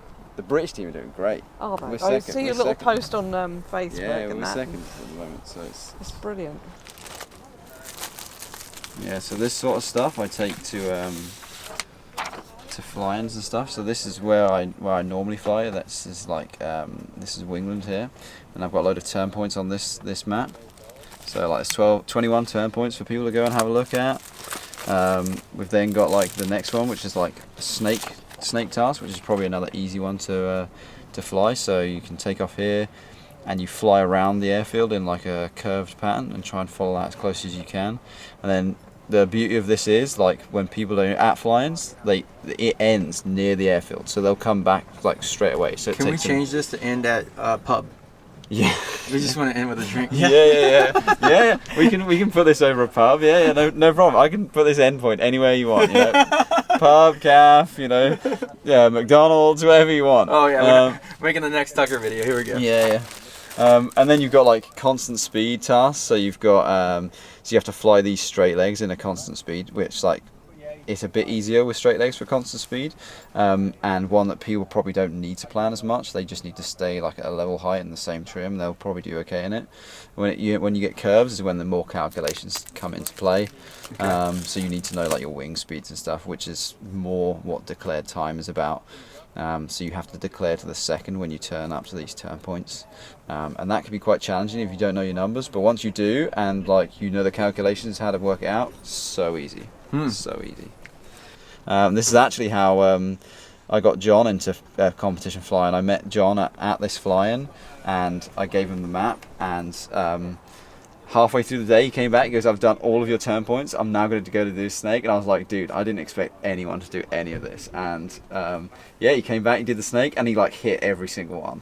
He was really good at that. You're on the team. No, like he did a couple more years training. He came with me to France earlier in the year, and you know, we've been going through stuff, and like the dude's doing really well. He got second in the Open, so like yeah, I'm really proud of him. And it's a similar story for Adrian as well. Like how those guys like ended up being at the position where they are, but they've also put, you know, a lot of hard work in themselves, you know, so testament to their time and training. They're doing really well. Nice. Really proud of them. They also do things like waypoint hunts. Like, so you've got, this is like our turn points, but you're given like, I don't know, an hour and a half to go and try and collect as many turn points as you can. So you can take off from here, hit your start gate, pop round loads of these turn points, and then come back and land. There's a load of competitions around the world. I think us and France are probably the most prevalent at the moment for doing competitions, because we have them like annually. I think Portugal is really trying to step up. Italy have a competition each year, but I don't think they have as many participants at this point. They also have an accuracy comp, which is like doesn't really exist anywhere else, which is cool. So they just do like spots and skittles. Apparently they have music and a bar and stuff like that. So like yeah, it sounds like good fun. So I'd love to go out to Italy and do that at some point. Yeah. Well, America's gonna start their STOL comps, and we'd love to have you. That'd be great. Come educate I'd love to come. our pilots. Yeah, that'd be really short cool. takeoff and landing. It's something I don't do. Like I don't do STOL at all. But like it's then like the next challenge. What's the next thing I can improve on? And that would be great. Because your motor's really totally set up and rigged for endurance. Like it's got so many more gadgets that adds a bit of a complexity to your ability to get off the ground in a quick manner, because it's more weight, right? Yeah. So it's more weight. It's like things to get caught up, and like there's times where I'm like, oh, I wish I just had like a rig that was just a paramotor and just go flying and fun. But like at the same time, I like love competition, so I will always push hard to like go and do something different and improve. Like I love just like training and doing like a new skill and like getting better at that thing until I want us to get into map drawing. I'm so excited to maybe go back and like doing a proper path around like the fun things to see at Lake Wales Airport. No, it's great. Oh, that was the one thing I was going to show you actually. You did one for Aviator. Yeah. No, no, you didn't. No, not yet. Maybe soon. But this is the other task that they do. This is a snake task like we do here. But instead they have like these pictures as well. So on the route, you get like two different color pin, well, same color pin, but two of them. Put them in the picture, and when you're flying, you take the pin and you go, oh, that's that road and it's here, and you pin it in, and when you get back, they give you a new map and you have to mark on where you think these pictures are. So they not only score you how long you've been inside this snake route, but they also score you on how many pictures you found as well. And like it just keeps it different and interesting. It's it's really fun. What is that called? This is a snake task, but it's just with photos. Yeah. That's kind of like the scavenger hunt that Leah wants to do. Exactly. Yeah, exactly. So you could like put people on a route, or you could go, here's this thing that is quite obvious, go and find this thing and draw it. Yeah. So many options. That would be like ideal for that. Oh yeah. Would you take a picture about me? Sure. I don't know if I do pictures. Do you? I don't know how to do pictures. Really? You do only videos? Only videos. 3, 2. Well, debrief. Yes. Okay, so I flew constant speed task. I think my constant speed task was, I did rather well. There were a few Qataris with me, and at times I had to speed up. I almost passed them. Constant speed and you had to speed up. That doesn't sound good. It was to keep each turn point in time, and I believe that the Qataris were a little off timing. You think they did that on purpose? They were trying to mess you up? Absolutely not. I think they were doing their best. But I stayed on track. I didn't get lost today. That's horrible. So no, here, come back. So because you suck so bad on day one, you're feeling good about it now because you suck less. No, I don't think I blew airspace today. That's all that matters. I think I can have some points on the board. There we go. Jillian, you're sitting down. Yeah, you didn't have enough sitting in the chair in the sky? No. No, I'm basking in the sun. How'd you go? I didn't get lost today, didn't blow airspace, and I actually felt really good about the snake that I did. Wait up, you didn't blow airspace. Literally, Dan just said you went through a no-fly zone. That was yesterday, or the other day. Okay. So this day, not so bad. Where are you from? How you flew today? From Finland. I flew. It was a bit windy up there, and I didn't want to end up to Norway, so I came back from south. It was pushing me to the sea, and it's not fun to fly there. Feeling good? Feeling confident? Put some points on the board? Yeah, a few points. Not too many, but some points. You're pretty much the town favorite, right? Naturally. How you feel out there? Yeah, today we had like amazing conditions. So 2.5 hour window.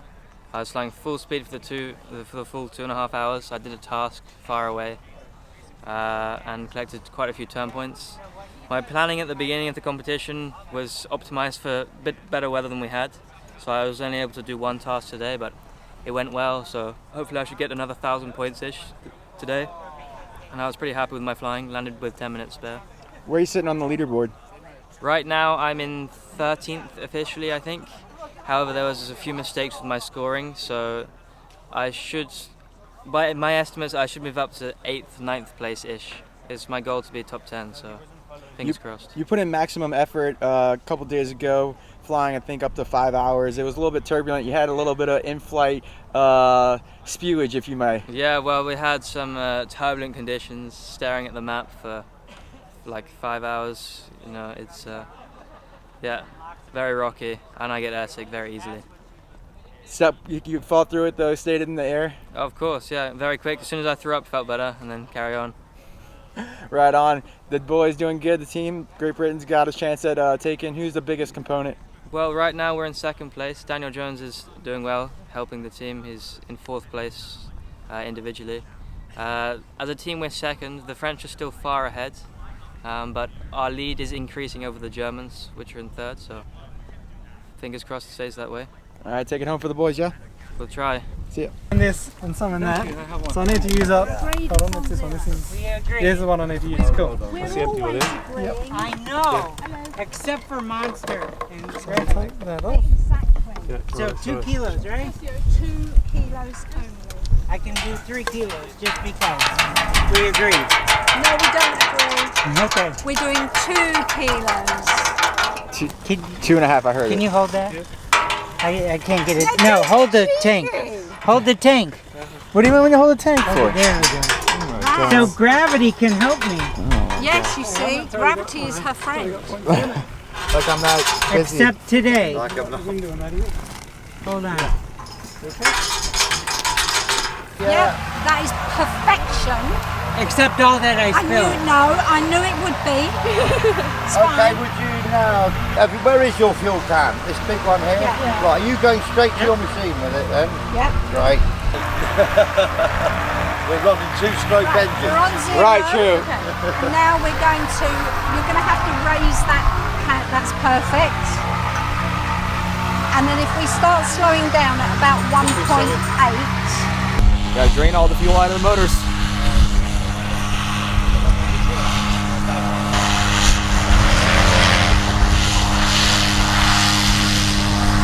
What's the game plan for today? What task is up? Eco, It's just pure eco, so you don't have to follow any certain path. You just go up and up until you run out of gas, pretty much. Whoever goes the longest wins. If you have an EFI, you have a huge advantage. We've only got about a little over 2 liters in the tank, so 30-40 minute flight, pretty much. It's really, really windy right now, so we'll see if we even get to go up. This is most likely our last task of the event.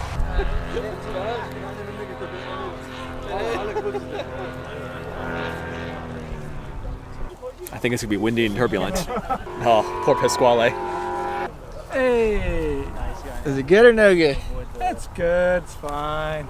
Let's fly. Yeah, get around the red. Tag it again. Tag it. Hello. Really? Yes. Up to now? Hello. Thank you.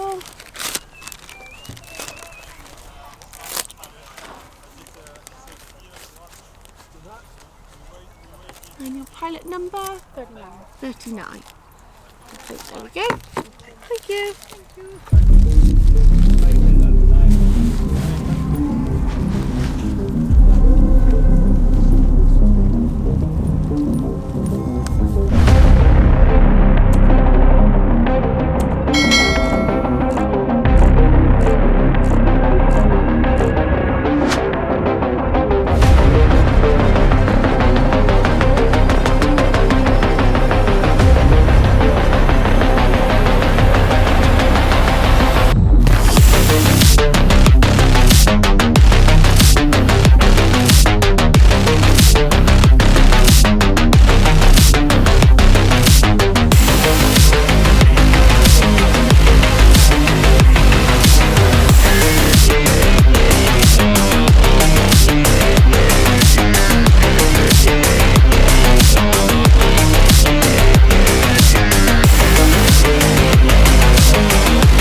It's okay, Bob. She needs to get on the ground.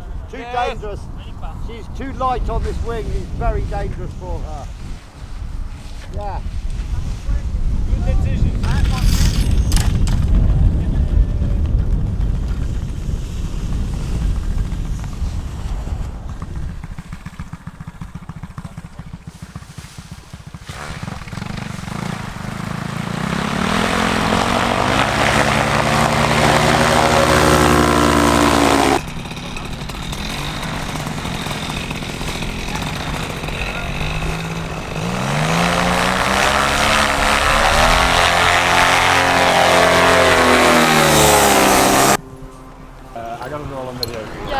Oh, fucking hell, it looked... The takeoff was It looked a bit hectic.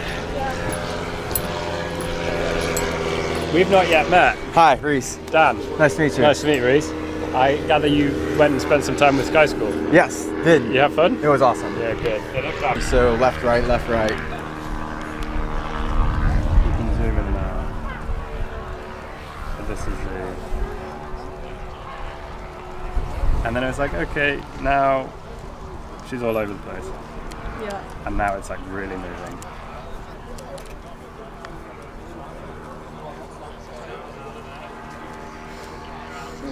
In my head, I'm like, instructor mode, I'm like, come on, Gillian, just keep climbing, you'll be okay. Mm-hmm. Yeah, right after she took off. But you were getting all the slammed. guys.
Got a few coming in now, Jim. Thank you.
Yeah, yeah.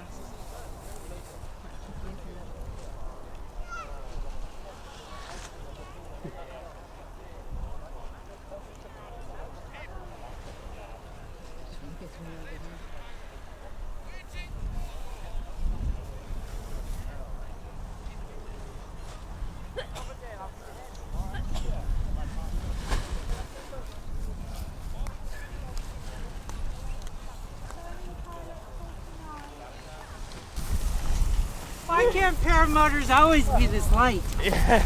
This is the perfect weight of a paramotor.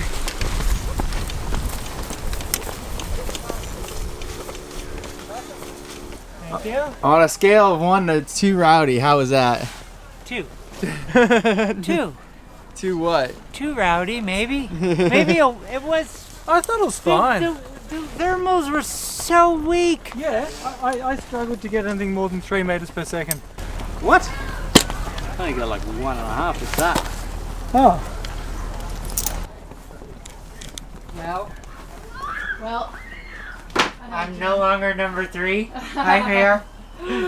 Yeah, what was it doing? At first, it was super lean, and I had to tune it right before I took off, so it wasn't staying on.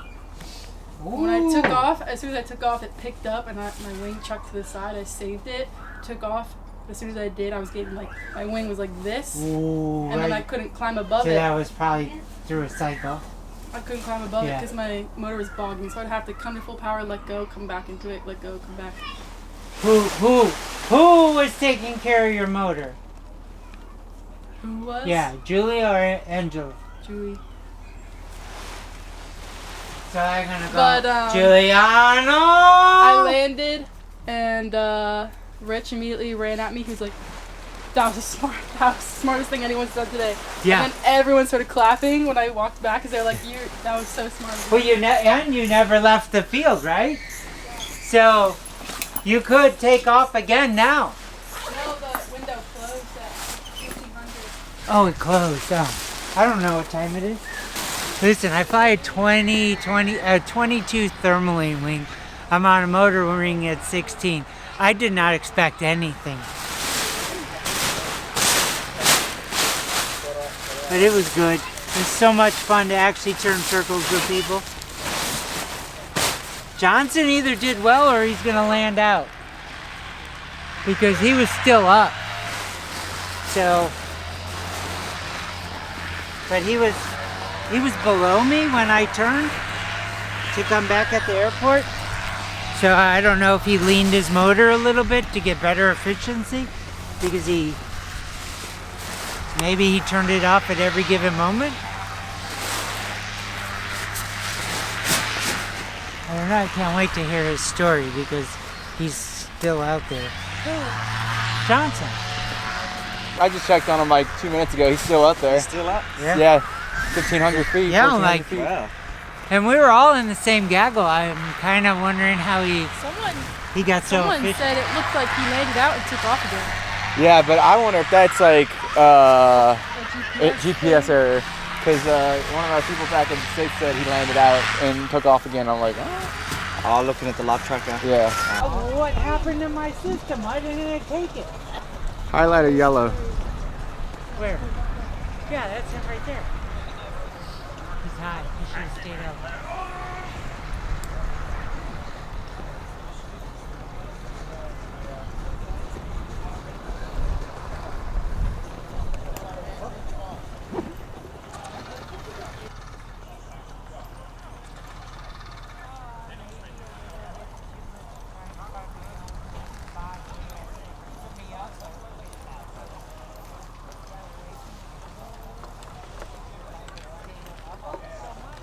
That was a good flight.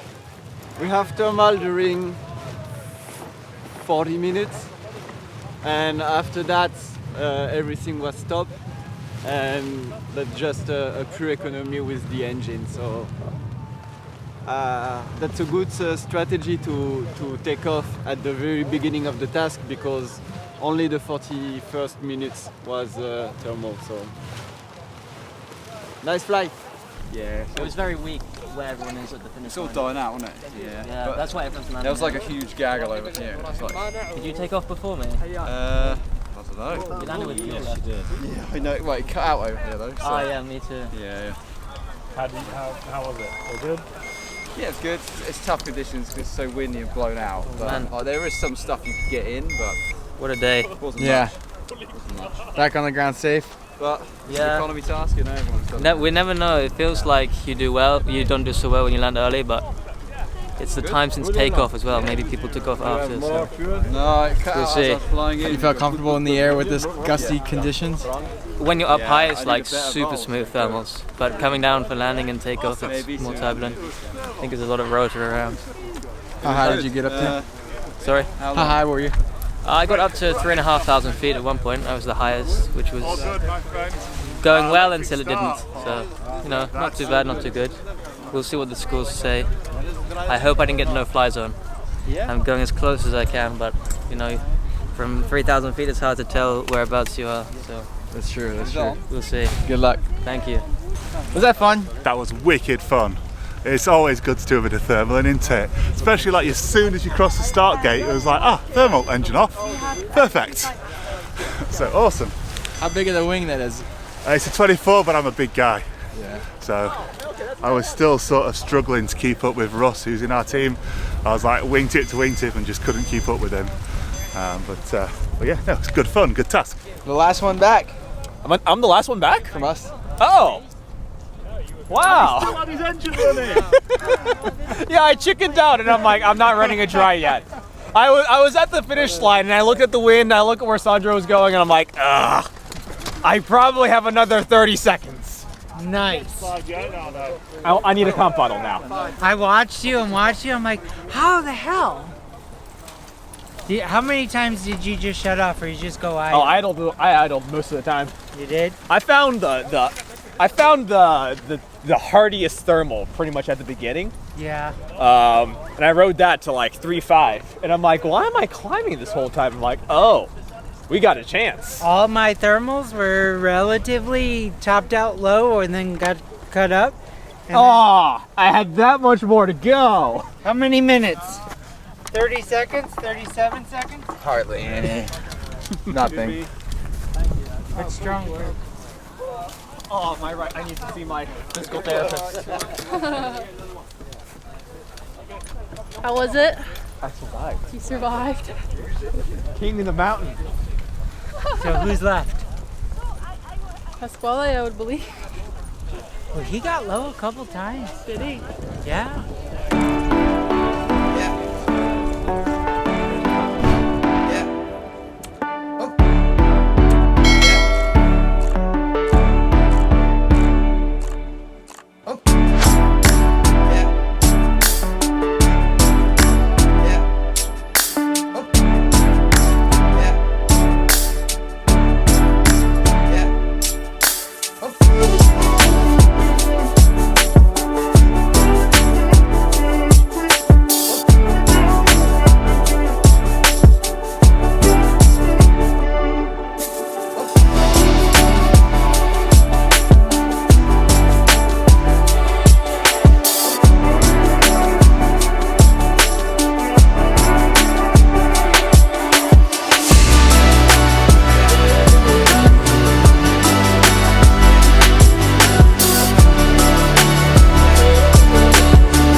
the different built in, so yeah, not too big.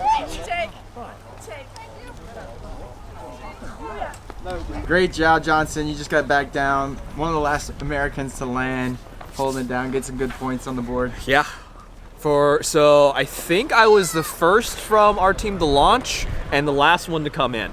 That I haven't looked too much at. I haven't looked at anything really. I didn't remember what time we flew out, but that might have been an hour 40. No way. There's no way that was over an hour 30. That might have been an hour 30 flight on 3 liters of fuel. Nice. So that's pretty impressive. Thermals helped. Yeah, it was like a bunch of paramotor pilots who kind of knew how to thermal circling around, and it was a thermal where every once in a while you smell 2-stroke gasoline. It was kind of hilarious. Eurozone, where are you flying the Viper XC? I am flying the Viper XC. This is the longest, probably the most I've ever flown this wing trimmed in.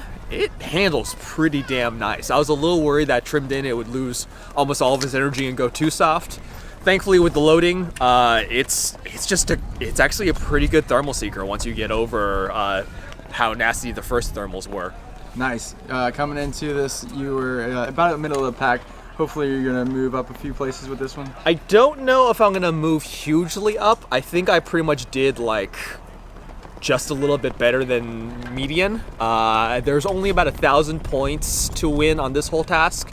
And considering that a lot of the big boys are still out in the field, that every minute that they spend out there is a minute that I'm gonna get a fraction of their points. Mm-hmm. So we'll see, but considering that I was thermaling a good amount with the French team who are running Thor 202s and an Atom 80 and have comp bottles, been doing this for a long time, and I actually think I came in after them, I'm pretty darn happy. Congrats. Thanks. The French did really well to this competition. Yes. How pleased are you with the performance of the team? It was really great. We came here 1 month ago for the Open Championship. We found the competition really great, and we wanted to come back with all the French team, and it was a real success. I am Frédéric Mallard, and I fly since 2002. And I compete since 2006. I was world champion 10 years ago, and this year I wanted to try it again, and I probably finished second. So are you pleased with your second place performance? Yes, it was really good. We are very close with one friend of the French team, and we put all the tracks in the first top place. So it's really great. Finishing on the top podium place, 1 and 2 in trike, and in first place in foot launch. Why are the French so strong in the paramotoring sporting world? Because we have a good federation, and with a good team. We have training, we have a championship with very high level, so it's very good for training, and we try to help each other to improve the level of competition. How much flying on the off season do you do with maps and actually setting waypoints? Is it, would you say 50-50, or is it mostly fun flying? Mostly fun flying, but I do fun flying that is also a training because I love doing track painting or GPS art. It's making a drawing on the map and registering it with GPS, and you can make a big drawing 120 kilometers. Do you have someone that has helped you grow in your sport, or you didn't have any help? I had many help for the beginning of competitions. It's my first year in French team was also my first year in competition, and I have good memories of other French pilots helping me, since Mathieu Rouanet or Michel Tuitou, and I think they gave me the good spirit for sharing good things in the team. Now, flying a paramotor, usually we choose the more subtle times of the day to fly, very less thermic in the morning, in the afternoons. Yep. Some of these challenges take you maybe out of your comfort zone and fly midday. Is that something that how do you overcome this challenge? Generally, it's okay for me. I did a lot of flight in turbulent condition, and I fly with a paraglider which is not really meant for competition, and which is safer, I think, than most competition wing, and I think that's partly why I make good points, because I don't have to worry about my wing. Sweet.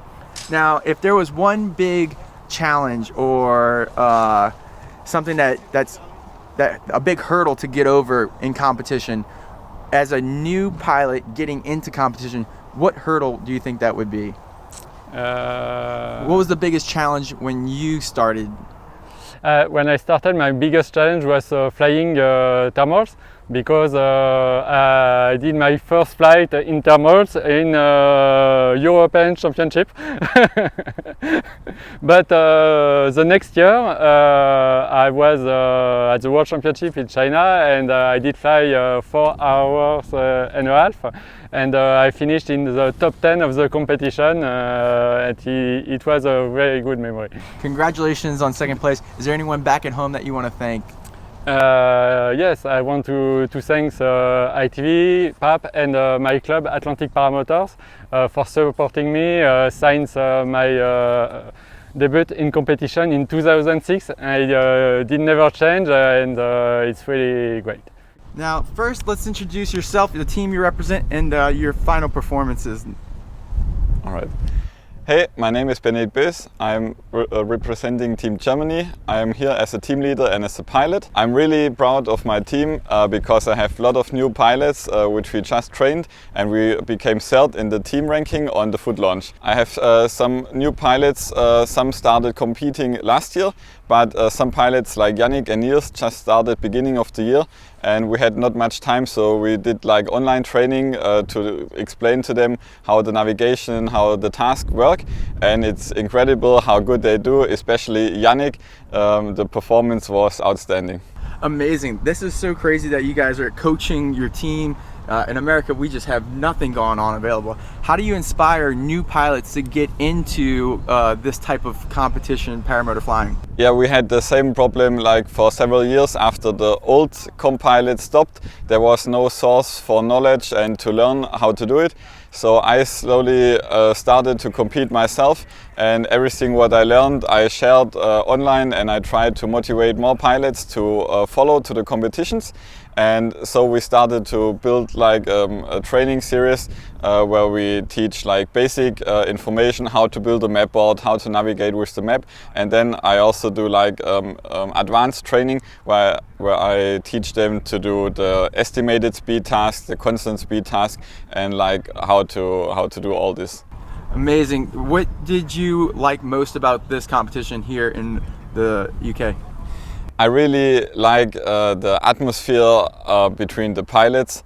The weather this week was not so good for the competition, so there was not so much flying as usual. Normally in this endurance format we fly much more, and so this was a bit sad this year, but it's a sport, outdoor sport, and nobody can change the weather, so we have to accept this.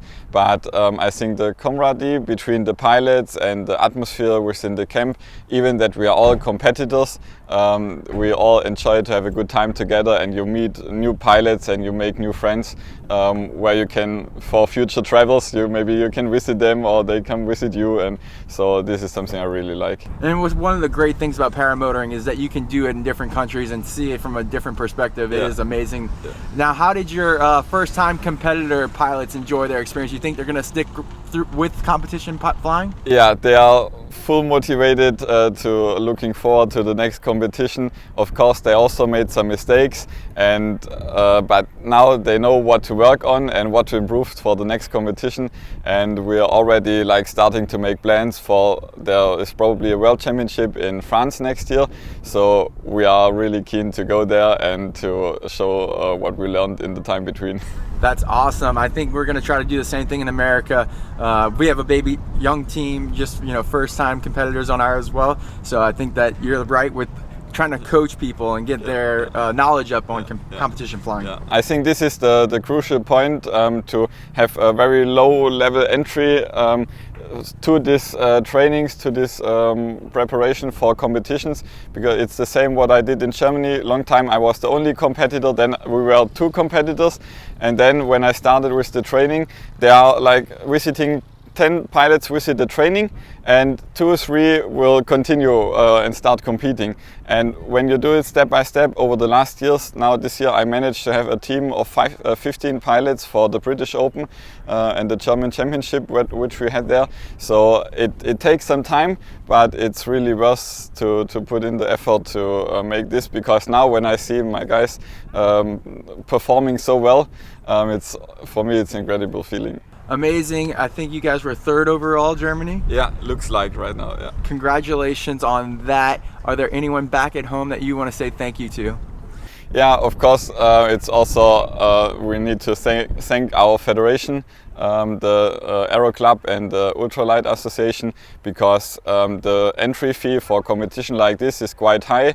You also have the travel cost, and they already cover like our entry fees. So we are really happy for this support. Awesome. Thank you so much for your time. Congrats, and look forward to seeing you maybe in France. Yeah. I'm Leah Catullo, and we are Team USA. We're at the end of our event. It's been a wonderful time here for the last 2 weeks in England. The organizers did a great job. Our team did a great job. And thank you for watching until the end. Come back next time. Keep following Team USA.